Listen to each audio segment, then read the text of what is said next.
मंगलवार को Tripura schedule tribe limited दफ्तर पर शेड्यूल ट्राइब लोगों के विकास के लिए नया सिद्धांत लिया गया। उस दौरान उपस्थित माननीय विधानसभा के अध्यक्ष रेवती मोहन दास बताते हैं कि शेड्यूल ट्राइब लोग और अन्य पिछड़े लोगों के विकास और जीवन विकास के लक्ष्य से राज्य सरकार काम कर रहे हैं और आगे भी काम जारी रखेंगे।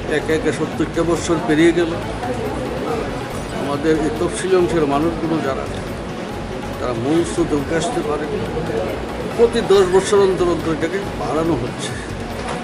তো এদেরকে তুলে আনার জন্য ত্রিপুরা সরকার যে সিদ্ধান্তগুলো নিয়েছে, যেমন এসসি কর্পোরেশনের মধ্য দিয়ে তফসিল অংশের মানুষগুলোকে মূল স্রোতে টেনে আনার জন্য এটা আজকে এটারই অঙ্গ, এবং ওই মানুষগুলোকে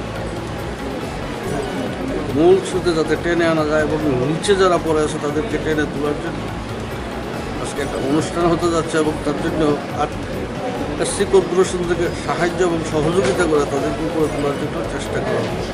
এই উদ্যোগ আমরা চালিয়ে যাব যতদিন পর্যন্ত মানুষগুলো মূল স্রোতে আসতে না পারে, ততদিন পর্যন্ত আমাদের আন্দোলন থাকবে, আমাদের লড়াই থাকবে। আমাদের তাদেরকে তুলে আনার জন্য যত কিছু কৌশল আছে, কায়দা আছে, যেমন এসসি কর্পোরেশনের মাধ্যমে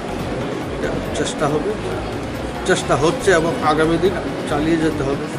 যে কারণে আজকে আমাদের এই অংশের মানুষগুলোকে আরও সচেতন করে তোলার জন্য, এবং এটা যে তাদের ভিক্ষাবৃত্তি নয় এবং